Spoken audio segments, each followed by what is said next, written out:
찾으셨으면 아멘. 같이 한 목소리로 읽습니다. 오직 너희는 그리스도의 복음에 합당하게 생활하라. 이는 내가 너희에게 가보나 떠나 있으나 너희가 한 마음으로 서서 한 뜻으로 복음의 신앙을 위하여 협력하는 것과 무슨 일에든지 대적하는 자들 때문에 두려워하지 아니하는 이 일을 듣고자 합니다. 이것이 그들에게는 멸망의 증거요 너희에게는 구원의 증거니 이는 하나님께로부터 난 것이다. 아멘. 지금 대한민국에서 가장 힘겨운 분들을 꼽자고 한다면 아마 현장에 계신 의료진 분들이 아닐까 생각이 들어요. 그들의 얼굴은 마스크 고무줄 자국이 선명하게 새겨져 있어서 또 너무 오랫동안 이렇게 짓눌러 있다 보니까 상처가 나고 짓물르고 하고 그러더라고요. 그 간호사들이나 의사들이 이렇게 환자들의 상태를 살피는 걸 라운딩이라고 하거든요. 그 라운딩을 돌 때마다 방호복을 입어야 하니까 갔다 오면 온몸이 속옷까지 싹 젖는다 그래요. 감염의 위험도 있지 않겠습니까? 그런데도 그들은 마다하지 않아요. 대구 지역을 파견 나갔다가 돌아온 간호사가요. 갑자기 집으로 돌아오지 않고 시골 부모님 집에 그쪽으로 갔다는 거예요. 근데 그것도 어떻게 했냐면 딸 차가 동네에 있어가지고 놀래가지고 이게 어떻게 됐나 찾아봤더니 그 고향 시골 마을에 지금 말하면 빈집 있죠. 빈집이 있다는 걸 알고 자가격리를 들어가는 거예요. 허름하게 청소도 아니면 쉽게 말하면 조금 더 지나면 흉가가 될 만한 집. 그 빈집에 젊은 아가씨가 혼자 들어가서 2주 동안 격리를 했다는 거예요. 쉬운 일이었겠습니까? 어려운 일일 거예요. 혹시 모를 감염의 위험을 줄이고자 하는 노력이었을 겁니다. 그런데 여러분이 뉴스를 접해서 아시다시피 한편에서는 그러든지 말든지 그게 나와 무슨 상관이냐 하며 그냥 부어라 마셔라 했던 사람들 있죠. 자기 즐거움과 재미와 오락과 유흥을 탐했던 사람들이 있었습니다. 그래놓고 나서 무기명으로 조사를 해주면 조사에 참여하겠노라고 정부와 딜까지 해요. 야, 욕도 못하겠더라고. 욕도 아까워가지고. 그런데 여러분이 뉴스에서 통해서 아셨겠지만 학원 강사를 하시는 분은 입만 벌면 거짓말을 해가지고 지금 그 사람 때문에 2차, 3차, 4차, 5차까지 감염이 되고 돌잔치부터 시작해가지고 지금 전국 방방곡곡에 난리가 났죠. 뭐라 그러죠? 슈퍼 하위 확진자? 뭐라 그런 거예요? 슈퍼맨도 아니고. 결국 이태원발 코로나19의 확산이 지금 전국을 다시 꽁꽁 얼어붙게 학교를 보내느니 마느니 물어봤어요. 학생들한테 여론조사를 했어요. 학교 가는 게 좋아? 안 가는 게 좋아? 100%입니다. 안 가는 게 좋아요. 대학생한테 물어봐요. 가는 게 좋아요? 안 가는 게 좋아요? 안 가는 게 좋아요. 등록금이 얼마인지 모르는 거지 뭐. 그죠? 돈 달라 그래. 나는 나눠갔자. 대학생들 수백만 원 등록금을 냈는데 지금 그걸 돌려달라기도 뭐하고 그렇다고 그냥 내고 아무것도 안 했는데, 물론 수업을 했죠. 온라인 수업을 했는데, 그럴 거라면 뭐하러 대학을 갔겠어요. 그죠? 대학이 공부만 하는 곳은 아니니까. 중고등학생들도 마찬가지예요. 거의 저희는 끝났다고 봤잖아요. 사실은. 거의 끝났다고 봤어요. 이태원이 시작되기 전에는. 석자는 그 얘기 하더라고요. 얼마 전에 드라마가 있었잖아요. 이태원 클라스? 그 드라마가 하여튼 히트를 쳤어요. 나름대로. 그게 조금만 늦게 나왔으면요. 그거 완전히 방송 불가 나올 뻔했습니다.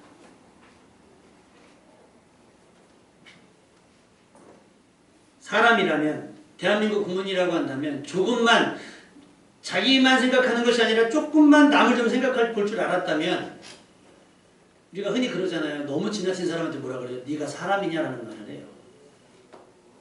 그 학원 강사가 교사가 된다면 그 사람한테 맡기겠습니까? 다들 라디오에서 뭐라고 하시는 줄 아세요? 뉴스에서?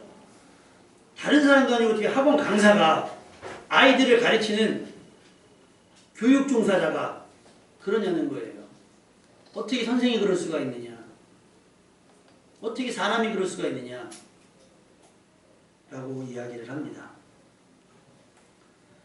냉정히 그리고 솔직히 자신을 돌아보면 우리도 경각심 없이 설마설마하며 사회적 거리, 생활적 거리를 유지해 왔는지 사실은 자신할 수 없어요. 우리는 많은 변명과 핑계가 있어요. 뭐 어쩔 수 없었다. 뭘 해야 된다. 뭘 해야 된다. 내가 아니어서 다행이라 생각하며 비겁한 모습을 숨기고 있는지도 모르겠습니다. 생활적 거리 유지로서의 전환이 교회 예배도 어느 정도 회복이 되었어요. 오늘은 제가 마스크 끼고 하잖아요. 지난주까지는 안 했잖아요. 근데 동기 중에서 고등학교 선생님이 있어요. 이제 예배 드리냐? 드린다. 어떻게 드리냐고. 마스크 쓰냐 물어보더라고요. 성도님들은 쓰고 나는 안 쓴다. 써야 된다는 거예요. 자기 두 개를 겹쳐 쓴다는 거예요. 혹시 나 때문에. 왜냐면 출퇴근을 하니까 혹시 거기서 내가 스쳤을 많은 사람들 가운데 바이러스가 있는 사람이 있으니까 조심하겠다는 거예요. 나 때문에. 내가 잘 가르치는 교사는 아닐지라도 나 때문에 애 인생을 망치면 안 되지 않느냐. 목사가 왜 안 쓰냐는 거예요. 그래서 오늘부터 쓰잖아요, 제가. 생각해보니 저도 무책임했더라고요. 인천에 있는 학원 강사만 욕할 게 아니었고 이태원에 놀려다녔던 그 사람들만 욕할 것이 아니라 우리도 얼마나 자신을 비호하며 핑계댔겠습니까? 그러면서 교회를 생각해봤어요. 교회는 이태원을 욕할 자격이 있는가? 사실은 교회도 확진자들이 나오기 전까지는 욕 먹었잖아요. 이태원만큼. 그보다 더 심한 욕을 먹었잖아요. 저 시골에 있었던 우리 예성에 속한 교회가 확진자가 나와가지고 난리가 한번 난 적이 있었는데 결과가 어떻게 됐느냐. 목사님이 사임을 하셨어요. 왜냐하면 거기는 코로나 청정구역이었대요. 막 전국에서 막 티끌티끌하니까 아마 재직교회에서 목사님께 건의를 했나봐요. 목사님 좀 조심해야 되지 않겠습니까? 했는데 목사님의 시간에 따라서 우리가 이럴 때 모여서 기도해야 되지 않겠습니까? 우리는 깨끗하니까 우리 주변에는 확진자가 없으니까 우리라도 모여서 기도해야 되지 않겠습니까? 라고 하는 선한 마음이었겠죠. 또 성령을 사모하고 이 땅을 위해서 기도하고 싶은 마음에 모이자 그런 거예요. 그래서 새벽 기도도 하시고 새벽 기도도 특별 새벽 기도 해가지고 1차, 2차 예배 드리고 식사하고 점심도 먹고 또 오후 예배 드리고 그래도 확진자가 나와서 6명인가 7명이 딱 감염이 된 거예요. 지역사회가 난리가 나는 거예요. 그렇게 방송에서 예배를 자제해달라고 하고 막 얘기를 했는데 핑계가 없잖아요. 변명이 없어요. 그래서 결국 목사님이 그 모든 것을 책임을 지고 사임을 하셨다고 해요. 뭐 악의적으로 우리 한번 걸려보자 그러고 모인 것이 아닐지라도 놀러간 사람들도 마찬가지예요. 우리 걸려서 확진시켜보자 이래서 모인 거 아니에요. 그냥 설마 걸리겠어? 하고 간 겁니다. 또 한편에서는 사회적 거리 유지가 예배 결석에 대한 충분한 이유가 됩니다. 그래서 안 나와요. 교회는 어떤 분이 그러시더라고요. 교회가 한 20년 정도는 후퇴한 것 같다. 정부가 사회적 거리 유지를 이야기하면서 예배를 자제해달라, 모임을 자제해달라. 그러니까 예배를 드리지 말라는 게 아니라 예배의 모임을 본인들이 좀 출석을 자제해달라는 거예요. 그래서 사실은 한동안 집 밖으로 못 나오셨잖아요. 그러면 교회가 기독교를 핍박한 겁니까? 아니, 세상이 기독교를 핍박한 거예요? 양해를 구한 거죠. 신사적으로. 그러면 교회는 어떻게 했어야 되느냐? 어떻게든 예배를 드릴 수 있는 시스템을 만들었어야 되는데 그동안의 교회는 어떤 거냐? 일단 많이 모이는 게 많이 모이고 그 교회 건물이 크면 그러니 포기할 수가 없는 거예요. 텅텅 빈 예배당. 제가 첫 주에 아마 2월 마지막 주였을 거예요. 토요일 날 4명이 모여서 저하고 부목사님하고 금표선생님하고 안사람 모여서 4명이서 예배를 드리고 주일날 교회를 나올까 말까 고민하다가 그래도 목사인데 목사는 교회 가야지 그래서 아무도 못 오게 하고 저만 교회 왔어요. 미치겠더라고요. 개척할 때 마음보다 마음이 더 이상한 거예요. 주일날 11시인데 아이들도 없죠. 아무도 없고 텅 빈 교회에 혼자 음악 틀어놓고서 강단에 이렇게 서서 이렇게 봤어요. 내가 이게 뭐 하는 짓인가 싶은 거죠. 한편으로 우리 성도님들은 뭐 하고 계실까? 영상은 올렸는데 과연 영상은 보고 계실까? 속으로 양심으로만 대답해 보세요. 내가 2월 마지막 주일 예배를 드렸나 안 드렸나 생각을 해보세요. 그거더라고요.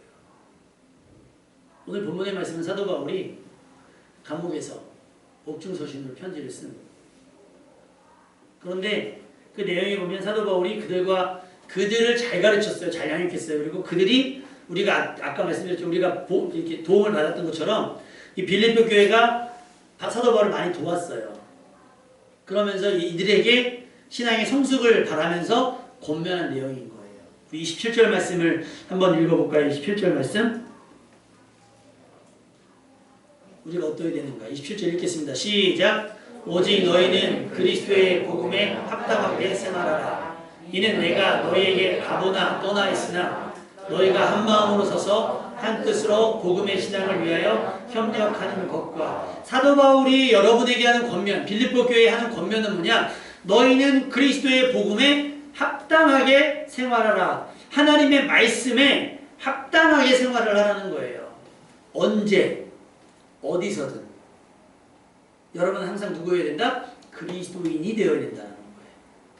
교회에 올 때만 그리스도인이 아니라 출근할 때도 그리스도인이고 학교 등교할 때도 그리스도인이며 학원을 갈 때도 그리스도인이어야 되고 회식을 갈 때도 뭐예요? 나는 그리스도인이 돼요. 잠잘 때도 그리스도인이어야 되고 깰 때도 그리스도인이 되어야 되는 거예요. 항상 복음에 합당하게 생활하는 거예요. 그래서 느꼈어요. 이번 코로나가 굉장히 사회적으로는 위기고 어려움이지만 어찌 보면 그럼에도 불구하고 긍정적인 효과를 찾는다고 한다면 거품이 빠졌습니다. 그리스도인 수가 1200만까지 갔었거든요. 1200만인데 아마 집사님 이름이 한 3번 정도, 4번 정도 나왔을 거예요. 집사님 이름도 아마 한 두세 개 있을 것이고 제 이름도 한 두세 개 정도 있을 것이고. 왠지 아세요? 저는 교회 저쪽에 있다가 한 서너 군데 교회 옮겼잖아요. 거기 교족부에 아직도 제 이름 있을지도 몰라요. 그러면 그 교회에 몇 명이냐? 그러면 우리 등록교회는 한 50명 돼. 그럼 그 50명 중에 다니는 분은 25명이에요.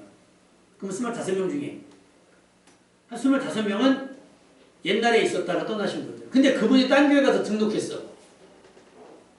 그냥 숫자로 따져봐요. 맞나 틀리나. 안 맞아요. 근데 그보다 더 중요한 게 하나 있어요. 예배를 드리느냐 안 드리느냐. 목사가 혹은 사역자들이 차려놓은 밥상 같은 예배에만 앉아있다가 가는 거, 그런 예배가 아니라 지금은 여러분이 차려야 되잖아요. 예배를 차려서 예배를 드릴 수 있는가라는 내 수준을 가늠할 수 있는 계기가 됐다는 거예요. 우리 교회 몇 명 모여가 아니라 모이지 못하는 상황 속에서도 우리 성도들은 흩어져서 예배할 수 있어 라고 하는 거품 빠짐. 왜 우리가 과자 같은 거 보면 몇 개 들었어요?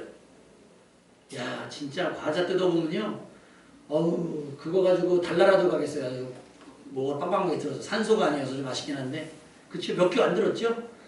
옛날에 먹던 막동산은요, 빵빵했어요. 근데 요즘에는 안 그래요. 망가질까 봐. 교회도 마찬가지예요. 숫자, 재정이 얼마이냐, 몇 명이 모이느냐. 중요한 건 뭐예요? 하나님 보시는 건 그리스도의 복음에 합당하게 생활하냐는 거예요. 평상시에 예배드리지 않을 때도 그 이야기를 하고 있습니다. 그리고 하는 얘기가 뭐예요? 내가 너희에게 가보나 떠나 있으나 내가 너희와 함께하지 못하게 된다. 그럼에도 불구하고 너희는 한 마음으로 서서 한 뜻으로 복음의 신앙을 위하여 협력하라 라고 이야기를 합니다. 여러분은 어떻게 담임 목사를 많이 의지합니까? 제가 자꾸 어깨를 안 내어드려서 저는 그 얘기를 항상 하거든요. 담임 목사를 의존하지 말아라. 나도 사람이다 라는 얘기를 해요. 물론 여러분에 대한 기도의 책임, 교육의 책임, 그런 사명은 제가 다 합니다. 그런데 제가 밥 먹는다고 여러분이 배불러지는 거 아니잖아요. 제가 기도한다고 여러분이 거룩해지는 것이 아니고 여러분이 기도해야 되며 여러분이 말씀을 읽고 말씀을 듣고 말씀을 깨닫고 말씀대로 살아야 여러분의 믿음 되는 겁니다. 다만 옆에서 제가 기도로 여러분을 격려하고 응원하고 때로는 잘못된 부분들을 지적할 수도 있을 거예요. 근데 그게 다죠. 제가 여러분의 인생을 대신 살아줄 수 없고 제가 여러분의 믿음을 대신 어떻게 해드릴 수는 없어요. 여러분의 몫인 거예요. 여러분. 아니, 나영이가 집에서 공부한다고 예성덕이 올라가요? 아니잖아요. 제가 다이어트 한다고 우리 다현이 살이 빠지는 게 아닌 것처럼 마찬가지인 거예요. 내 죄는 내가 회개하는 게 맞고 내 사명, 여러분의 십자가는 여러분이 지는 게 맞아요. 부모도 대신 못해줍니다. 막내, 알았어? 신앙은 1대1이기 때문에. 그러니까 목사님이 있으나 없으나 혹은 내 부모님이 있으나 없으나 나는 어떻게? 항상 하나님 앞에 선 개인의 모습으로 설 수 있어야 되는 거예요. 그리스도인의 모습을 향하면서 그러면서 어떻게 해요?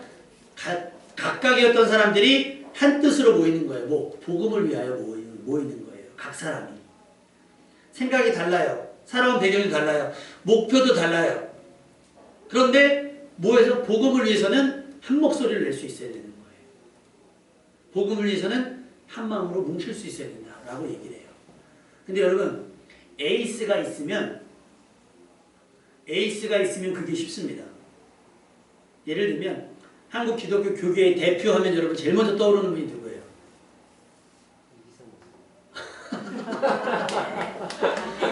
주여. 엄청 부담스럽네. 우리나라 교계의 대표 선수 하면 사실은 조영기 목사님이시거든요. 지금 은퇴하셨지만. 그러니까 교계에서 어떤 이슈가 있어서 모여서 회의를 하잖아요. 다 왔는데도 조영기 목사님 안 나오면 회의 시작을 못 한대요. 왜냐면 안목 중에 누가 대표인 거예요? 조영기 목사님이 대표인 거예요. 조영기 목사님이 오시면 회의가 시작이 되고 조영기 목사님의 의견이 가장 중요한 의견이 되기도 해요. 그런 것처럼 마찬가지잖아요. 집안 내 회의를 하더라도 그 안에 리더가 되시는 분들도 있고 직장 내에서도 심지어 동호회 하는 경우도 마찬가지죠. 리더 되는 사람이 있어요. 그래서 그 사람이 빠지면 예를 들어 그런 거예요. 한국 축구의 지금 에이스가 누구예요? 손흥민. 손흥민이 있고 없고의 차이 아시죠? 항상 손흥민을 중심으로 플레이를 하고 근데 손흥민이 있고 없고의 차이가 많은 거예요. 누군가 책임을 지려고 하지 않아요. 사도 바울이 그 얘기를 하는 거예요. 내가 있으나 없으나 나 때문에 하는 것이 아니라 받은 바 은혜 때문에 너희가 서로 믿은 만큼으로 협력하면 된다는 거예요. 서로 협력하라고 이야기를 하고 있습니다. 복음에 합당하게 생활하고 그리고 그 합당한 생활 속에서 서로 협력하는 거예요. 그게 진짜 믿음이라고 하는 거예요. 어느 학생이 편의점에서 아르바이트를 하다가 어떻게 뭐 하다가 뭐 사장님하고 사이가 안 좋았나 봐요. 돈 받을 걸 덜 받았는지 사이가 안 좋아하고 열받아가지고 친한 친구를 부탁을 해서 거기서 술하고 담배를 사게 했나 봐요. 신고하려고. 그래가지고 그 친구가 가서 술, 담배를 사왔어요. 그러니까 그 학생이 신고를 한 거죠. 그럼 어떻게 돼요? 정지가 되거든요. 근데 무혐의가 나왔어요. 그 친구가 액면가 40대 초를 보이네. 40대. 진짜로. 경찰이 봤는데도 얘를 학생으로 의심할 만한 요소가 요만큼도 없는 거예요. 누가 보더라도 이거는 주민등록증을 확인하겠다고 얘기하는 것조차가 민망할 정도로 완벽한 어른의 모습을 갖고 있다는 거죠. 그렇다고 학생 아닌 건 아니잖아요. 신분이. 마찬가지예요. 여러분이 머리를 노랗게 염색을 했던 파마머리를 이상하게 했던 막 온몸에 문신을 했던 상관없이 여러분보다 그리스도인인 거예요. 근데 나는 저 모임이 중요하니까 저 모임에 들어가서 그리스도인이 아닌 척하는 건 안 된다라고 하는 거예요. 어디 가더라도 저는 그리스도인입니다. 음주 가무의 자리에 갔어도 나는 그리스도인입니다. 할 자신이 있으면 가라는 거예요. 음주 가무의 자리에. 그리고 적당히 치고 빠질 수 있어야 되잖아요. 교복만 입었다고 해서 학생이 아니고 학교만 다닌다고 해서 학생이 아닌 것처럼 교회만 다닌다고 해서 그리스도인은 아닌 겁니다. 교회 안에서는 신령과 진리로 예배드리는 것 같은데 기도 들어보면 매우 심오해 보이고 성경에 대한 지식도 해박한데 예배가 그치고 일상으로 돌아가 전혀 다른 사람처럼 말하고 행동한다면 그것은 위선입니다. 그 위선에 대해서 우리 하나님은 어떻게 반응하시느냐? 아모스 5장 22절 말씀에 21절 말씀에 우리 주보에 기록되어 있거든요. 우리 주보에 기록된 거 한번 읽어볼까요?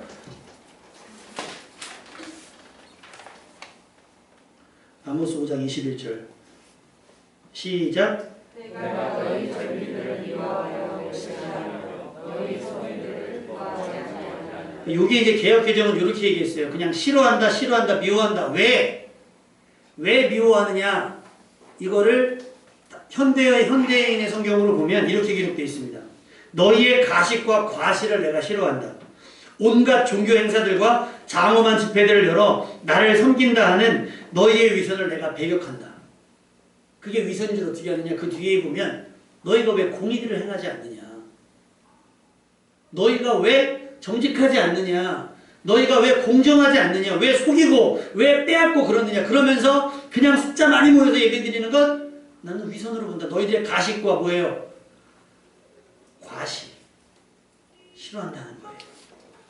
마태복음 6장 5절은 이렇게 얘기하죠. 경건한 채 하는 위선자들처럼 하지 말라는 거예요. 그들은 동네 어귀 길거리 사거리에 서가지고 큰 소리로 기도한다는 거예요. 나 이렇게 멋들어지게 기도할 수 있어? 그 위선이라는 거예요. 삶이 없잖아요. 삶이. 그러니까 하나님은 여러분에게 누차 말씀드리지만 교회 안에서 여러분의 모습을 평가하는 게 아니에요. 뭘로 평가하실까요? 여러분의 일상생활에서의 신앙 고백. 여러분의 입술로만 고백되는 게 아니라 여러분을 통해서 주변 사람들이 뭐라고 얘기하는가. 그게 중요한 겁니다. 기도를 많이 합니까? 그러면 기도 응답을 받아낼 삶을 사시면 돼요. 말빨로, 소위 말해 기도빨로 응답받는 게 아니거든요. 기도에 합당한 삶으로 응답을 받는 거예요. 기도했다면 일상으로 돌아가 삶의 현장에서 그 응답을 받아낼 수 있기를 바랍니다. 거룩한 채 하는 거에 사람들은 속을 수 있어요. 사람들은 설교자의 말 잘하는 설교에 혹할 수 있습니다. 그러나 하나님은 뭐를 보신다? 중심을 보시는 거예요. 그래서 절대 사람을 잘못 보시는 경우가 없어요.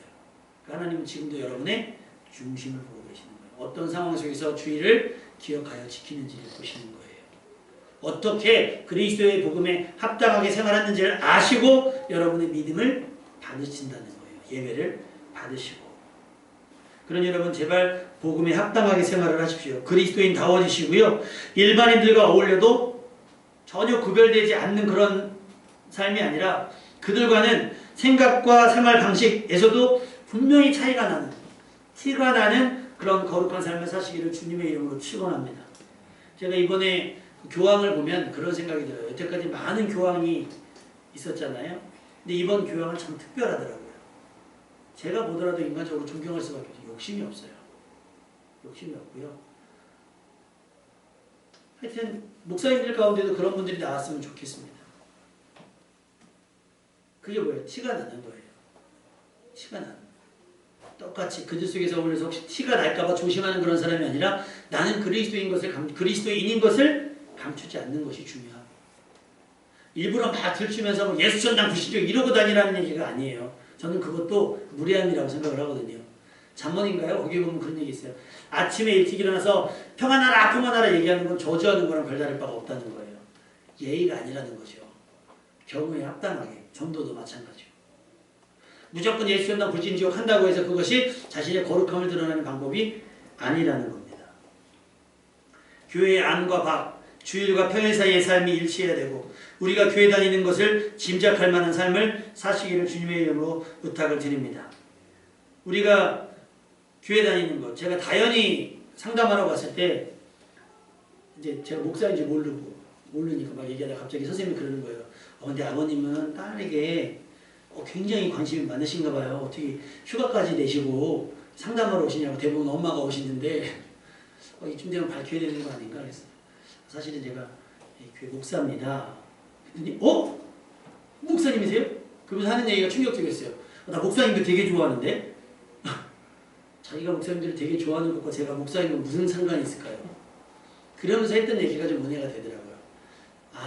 그래서 다현이가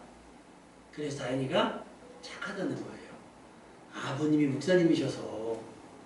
그러니까 그전에는 몰랐던 거죠. 얘가 특별하게 얘기 안 했는데 나중에 그 다음부터 에피소드가 막 생기는 거예요. 왜 여러분 학교 다닐 때 그 파란색 신약 성경 받아보셨죠?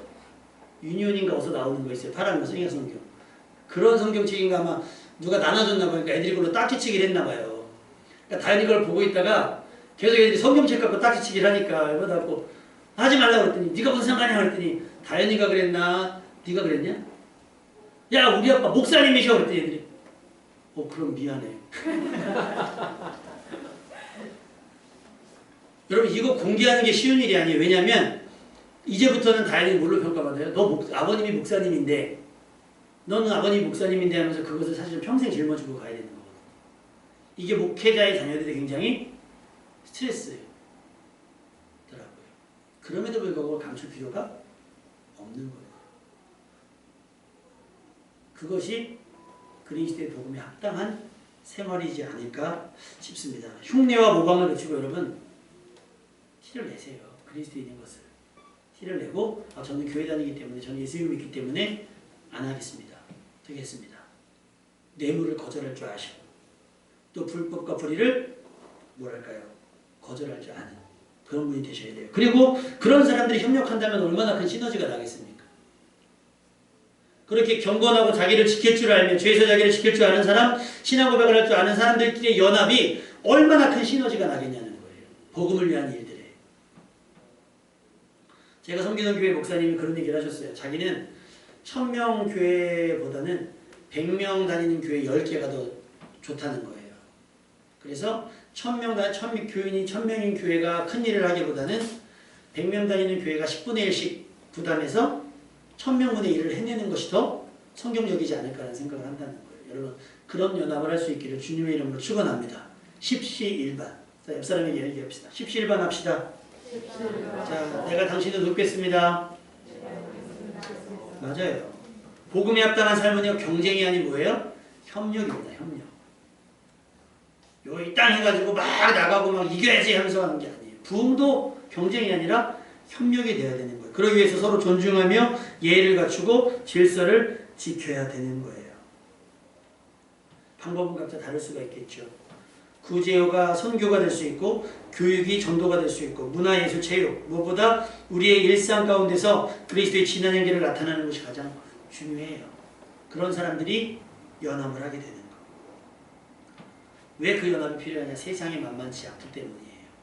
여러분 지금 교회 다닌다 그러면 저도 어디 가서 제가 목사라고 이야기하기가 참 쉽지 않아요. 왜냐하면 교회가 워낙 손가락질을 당하고 있기 때문에 예배 소음을 불편해하죠. 방문 전도를 불쾌하게 여깁니다.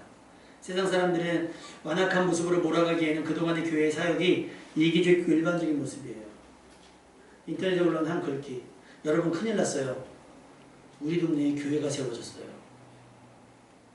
불법 주차를 신고할 앱이 뭐가 좋은가요? 사람들은 교회가 세워진다고 하면 벌써 그거 생각하는 거예요. 주일날 우리 동네가 불법 주차로 가득하겠구나.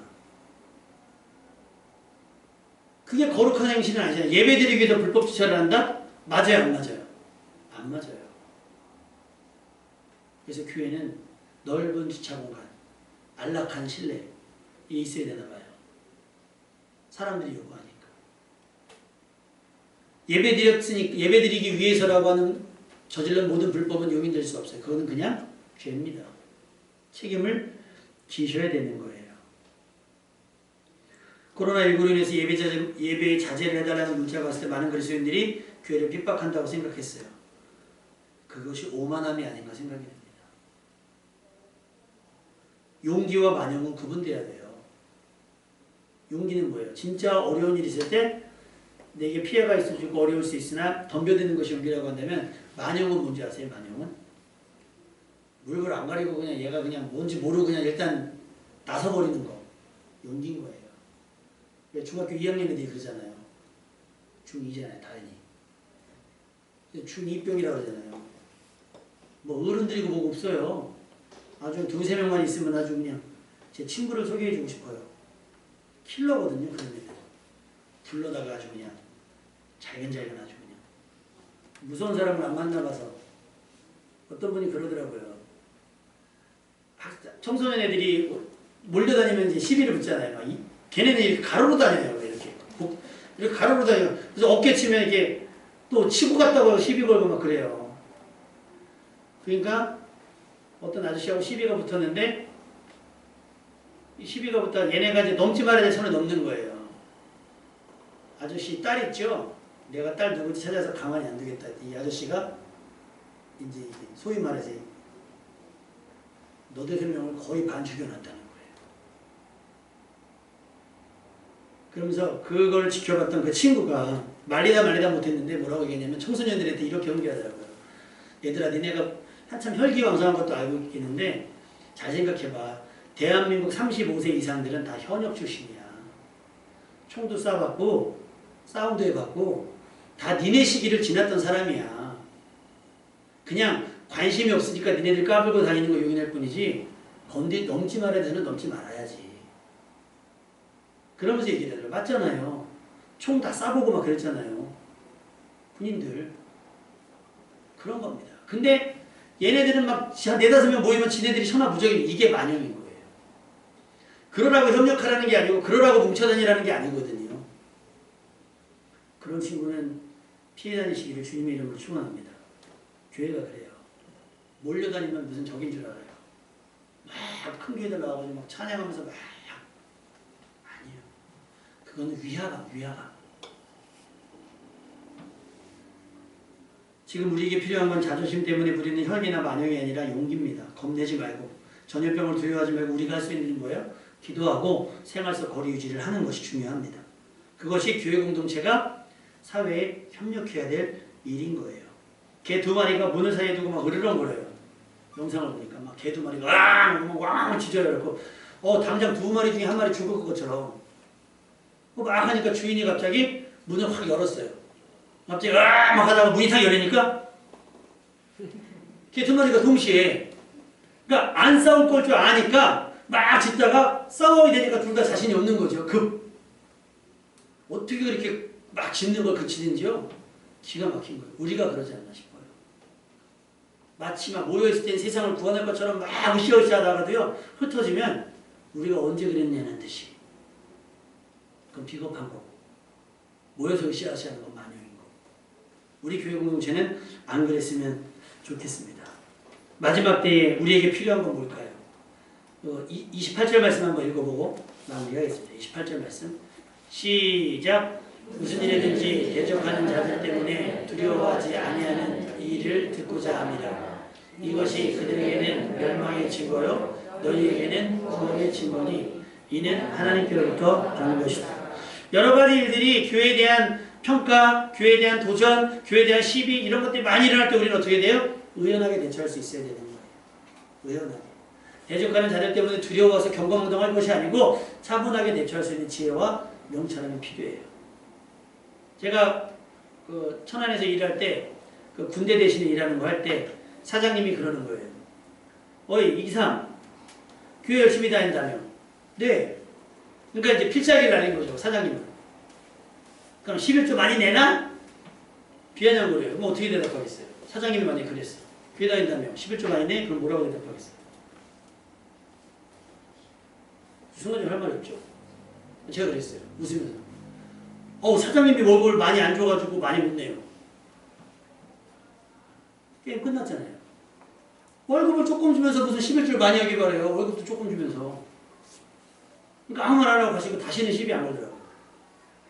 이런 이유는 제가 잘했다는 게 아니라 여러분에게도 누군가 여러분에게 시비할 수 있거든요. 교회 다니는 것 때문에 비아냥거릴 수 있을 때 대처할 수 있는 지혜가 필요하다는 거예요. 그러면 우리가 그것을 의연하게 대처할 때 그것이 뭐가 되냐면 그들에게는 멸망의 증거가 되는 거예요. 얼마나 사람들이 노아를 비웃었겠어요. 그죠? 방주 짓고 있으니까 산꼭대기에. 근데 그게 결국 뭐가 됐어요? 그들에게 멸망하는 이유가 되고 노아에겐 구원받는 증거가 됐다는 거예요. 여러분이 그랬으면 좋겠습니다. 오늘 예배드렸던 모습. 어려운데 결단해서 교회 공동체로 모였어요. 이 모습이나 흩어져서 여러분의 일상생활을 살아가는 모습이나 똑같았으면 좋겠습니다. 경건함이 차이가 오차가 없었으면 좋겠어요. 그리고 서로 협력하고 서로 문자로 위로하고 그러니까 꼭 담임 목사가 다들 목사님들이 그러는 거예요. 교회 안 나와서 전화하면 전화를 안 받아. 제가 웃으면서 했어요. 그래서 난 전화를 안 해요. 여러분에게 관심 없어서 전화를 안 드리는 게 아니라 뻔하잖아요. 만약에 집사님 지난주에 못 나오셨잖아요. 제가 월요일날 전화해서 뭐 왜 전화했겠어요? 집사님 왜 안 나오셨겠어요? 그럼 또 설명을 해야 되잖아요. 그러니까 불편하시겠다. 다음 주에 오시겠지. 그러니까 오해하시지 말라는 거예요. 왜 우리 목사님 나한테 관심이 없는 게 아니라 어떻게 하면 불편하지 않게 하려고 할까 그러는 거예요. 여러분 그렇게 우리가 서로를 격려하고 위로하면서 여러분끼리는 괜찮잖아요. 집사님 무슨 일 있었어? 선생님 무슨 일 있었어? 하면서 위로하는 그렇게 서로 협력하면서 하나님의 뜻을 이루어가서 여러분의 신앙 고백과 여러분의 삶의 모습이 구원을 확증해 나가는 모습이 되기를 주님의 이름으로 축원합니다.